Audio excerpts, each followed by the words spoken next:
What is up, YouTube? It's Aaron back here with the channel, and today we're going to be going over Dracotail Post Dude. I've gotten a lot of requests for it based off of our most recent gameplay with myself and Rahan, so I thought we would go over a lot of the deck list options for the deck, the different variants, their pros and cons, and then where the deck is kind of positioned moving forward into the format. So yeah, we've got the five variants that I'm going to go over: Pure, Dragonmaid, Magistus, Dragon, and Branded. I'm going to give some credit to who I got these ideas from, and then we're just going to talk about all of them. First off, we have Pure. Most of these ideas came from both Steven Santoli and Rahan. This is my personal take on the deck based off of what I've seen them playing. So we've got just the full Dracotail package. I've got 2 Pan, 2 Urgolo, which is going to be a pretty common trend for most of my lists. I think they're both fantastic cards, and you kind of just want to have access to both of them. Non-engine is going to be pretty consistent in the form of like Ash, Bell, Fouet, some number of Nib, Veilers as well. And then I'm liking Bestials a fair bit right now because I think the Mitsurugi deck is pretty popular, and it's a matchup that can get pretty grindy, so being able to remove the resources, something like Kusanagi and Futsu, makes that grind game very much easier for you. And then, yeah, so the pros of this deck, the most flexibility, both in terms of main deck, and then also like your extra deck utility. As you can see, we've got the K9 cards because we're citing Izuna, which is a card you can also main. I just have it on the side right now because I'm testing. And then it has the best ability to play around the potential blowouts of the format, so cards like Dimensional Barrier, Retaliating Sea, because you have cards like Izuna in your deck, you can play more cards like Cartesia in your side deck, so you can play on Retaliating. So yeah, that's like the gist of it. You have just like a pretty normal extra deck package, like all of your utility pieces. I'm trying something where you're playing Grand Guignol, and you can dump some cards like Radiant, you can play Protoss. So it just gives you a little bit more of options in terms of what you can do. I haven't tested like that specific part of the deck enough to know how viable it is, but Protoss is just like a generically pretty solid going second card. And because of the number of hand traps you play that are all different attributes, it's pretty easy to load your grave up with them. So yeah, that's going to be the Pure. We'll go over some more stuff at the end, but I think it's just like a pretty solid outline of what you're looking for. The King of the Swamp package, just like a little bit more fusion utility. I'm not playing anything like Dragoon. If you end up cutting Ripper, you could play something like that. Maybe a Kaliga. But the Guardian Chimera going second has felt like pretty good. And I kind of like that ability to like apply a little more pressure on the boards. And again, just an additional fusion spell, so it's not going to be cloggy when something like Cartesia can just get stuck in.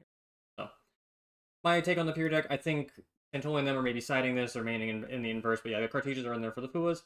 Fenrir should probably be in the side as well, just like to have more monsters, but I just wanted to try some of the other stuff out. So in a perfect world, I'd have more stuff in the side for going first, but I think Joel's a pretty common going first card. Kind of works out. Now we get into, which one is this? This is the Magistus version. So Magistus is effectively a Pure deck. Oh, and sorry, about the new cards, I think most of the decks will be playing Frixel, and the ones that don't, I'll identify. I think that one had... I apologize. It does not have Frixel. It should. It should have Frixel and also Sting. I've just been playing this on ladder. So the Pure deck definitely takes advantage of Frixel. You just need to... It's another card that can get you more resources in rotation. Balance cards back like 5 mana. It also can go into Artemis. Like, it just has a lot of utility. Yeah, so Frixel should be in that list, and Sting would be in the side deck post dude. For this deck, which is Magistus, it is effectively just the same deck. You just put a Crowley in, and you're sacrificing that extra deck utility in the form of King of the Swamp, for Guardian Chimera into the Magistus package, which is a 5-card package, including the 2 Magistus monsters, or 3 if you count Jirozo, and then Kaliga, and you need to play the Artemis, which is in most lists anyways, but it's something that is required in this build. So yeah, and in terms of non-engine, I think it's the exact same. I think it's somewhere around the 15 mark, yeah. So that's a pretty solid number.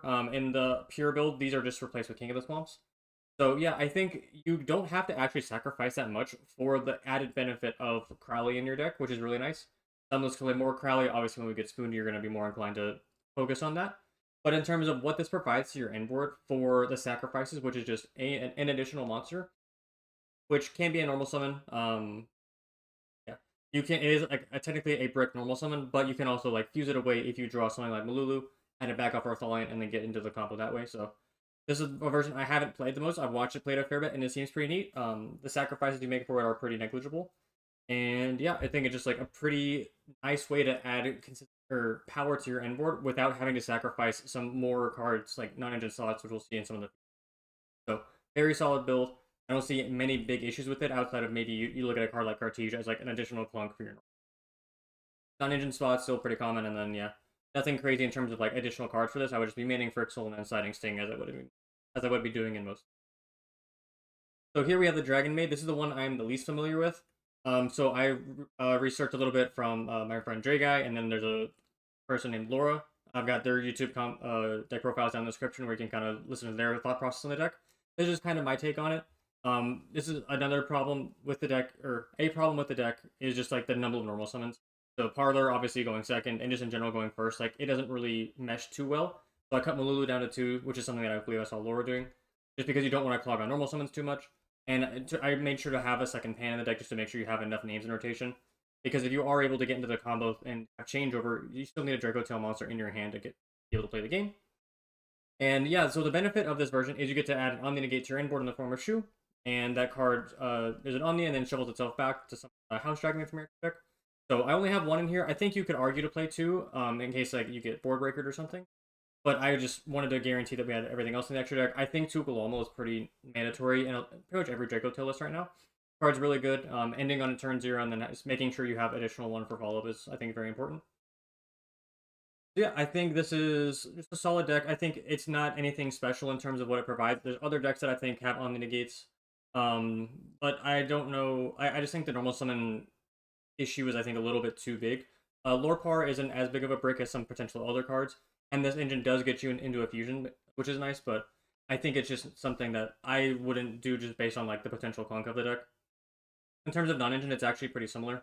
These cards are just going to be King of the Swamps. I think you're sacrificing maybe a little bit, but in terms of overall like engine, I think you're still pretty condensed, and you still have enough space for non-engine. But at the same time, I would definitely like I don't. This deck's big selling point, I think, is like Spheres plus Omni Negate. But when I look at a card like Hieratic Seal right now, it's not as good as I would have liked it to be. So I'm not like super invested in making sure that card is a part of my end board every day. So yeah, we get next into the Dragon version, which is I've seen played a fair bit. The video I'm gonna have linked below is Lucas Sacco's. He's done a bunch of combos with the deck, so if you're interested in seeing what this deck can do, I would definitely recommend his video. So yeah, in terms of non-engine, I think it's all the same, somewhere around the 15 range. And yeah, so the reason that you play these cards is because they are going first, probably the best cards in out of this entire list in terms of what they provide for your deck. They get you into cards like Hope Harbinger because they're both 8s. They are fusion spells, so you get to fuse from hand really easily. Just to like get your engine going. They're not normal summons, so they don't conflict in any way that way. And again, they get to get you to spheres. So if that is something you value, you can end on boards like Secretarian plus Hope Harbinger and Spheres, which is all very good. Obviously, you get the traps as well, and it's whatever 2-3 card combos depending on what you open. So it doesn't have a big sacrifice outside of like the extra deck is kind of built around it, but you do get to play a card like Light and Darkness Dragon, which I think is very good. It's a triple negate.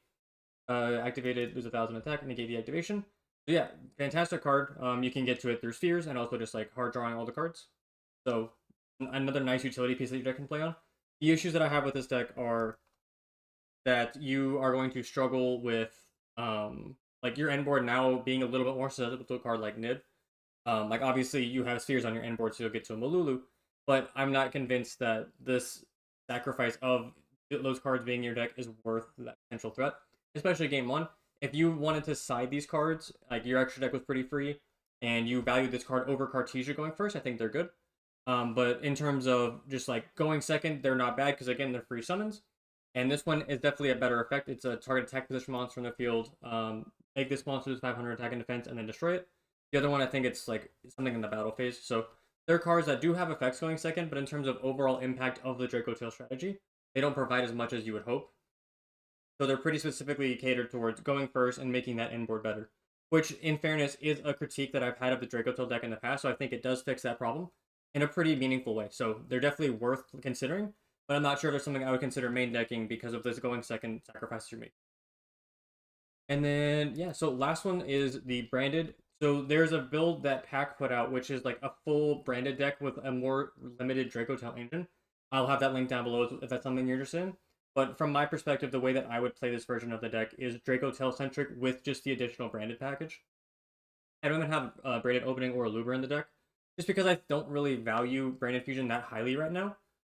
You could maybe argue for it just because it is a card that's that will force Ash Blossom. So a deck like Pure, not Dummy, who may just like hold their Ash and or Bell for your their turn to try and break your board. If you branded fusion, they're going to be pretty forced to Ash that, because if not, Mirror Jade will be very impactful on their potential starting plays.